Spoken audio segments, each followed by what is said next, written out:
top of our priority list this year, public pension reform. And in the course of the debate over the issue, not just really this year but previous years, many of the members of the General Assembly and certainly myself felt that there should be an independent actuary to take a look at the pension systems that we have in our state. They have in their own actuaries, but to have a clear view that's independent of the retirement systems themselves. We have an Auditor General in Illinois. It's provided for in our Constitution, and by a unanimous vote, I think, of both houses, yes, the Auditor General was renominated for a third 10-year term. So Bill Holland, our Auditor General, has certainly won the confidence of members of the General Assembly. They elect him, actually, under the Constitution. And so the General Assembly passed a bill that would require an independent actuary to be retained by the Auditor General in order to review all of the assumptions, actuarial assumptions of the pension systems, review their practices with respect to estimates and assumptions. And it passed by a wide margin in both the House and Senate. And all this does is to say, let's have a second pair of eyes, have a look over the shoulder of the actuaries for the system to make sure that their assumptions are sound, to make sure that their numbers are right. So I think it'll give us more confidence, us in the legislature, more confidence in the work of the systems, and I'm delighted the governor is going to put his John Hancock at the back at the bottom of this bill. So thank you, okay, Governor. Thank you, Barbara. A very important bill indeed. I had the honor one time of going to a convention of actuaries, and I can't think of a more exciting group than that fine group. So I'm sure they're very happy. There's one more actuary that will have a job thanks to this bill. They're the authority. It's not so much a bond sale. It's taking a look at the annual projections of each retirement system about what their rate of return will be, their own investments, and how they perceive that, and there's a lot of calculations that go into that. So it's more related to that than anything. But this person does have the authority to call the shots. Independent person who has that authority to make sure that the actuarial assumptions of each retirement system are correct. We want that not to be higher than it should be or lower than it should be. We want a second set of eyes to make sure that it's accurate.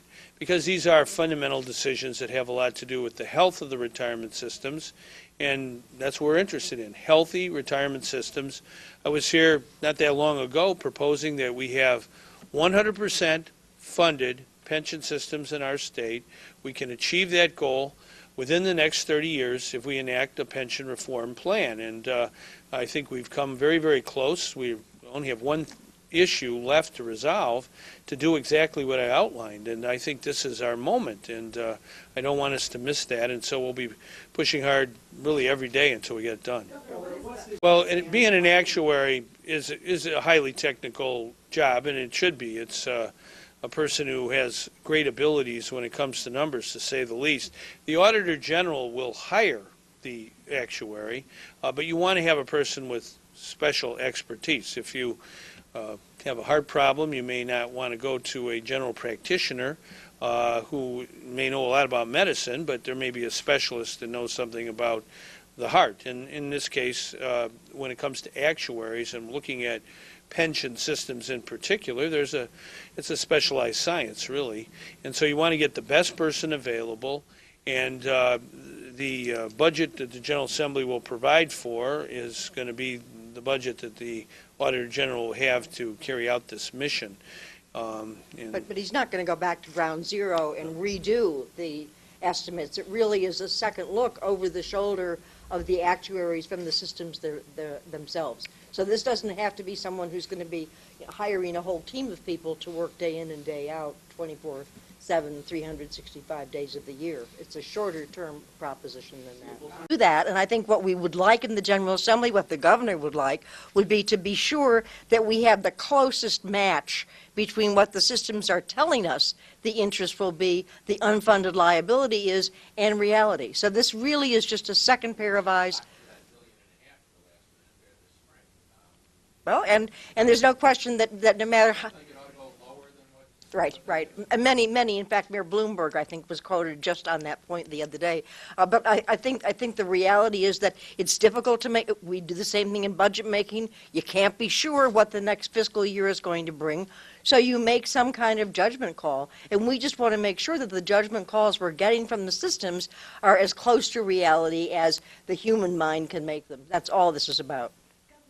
Pension is the biggest mountain we have to climb, and we cannot neglect to climb it. Having said that, our manufacturing is strong, and we want to keep it strong, and we don't want businesses to not invest in Illinois because they're worried about our public pensions. And so we need to roll up our sleeves and get that part of the job done. This not too long from now, Chrysler will be rolling off the new Dodge Dart, 4,500 Illinois workers making it for the whole world, and we want more companies like that to sign on to Illinois.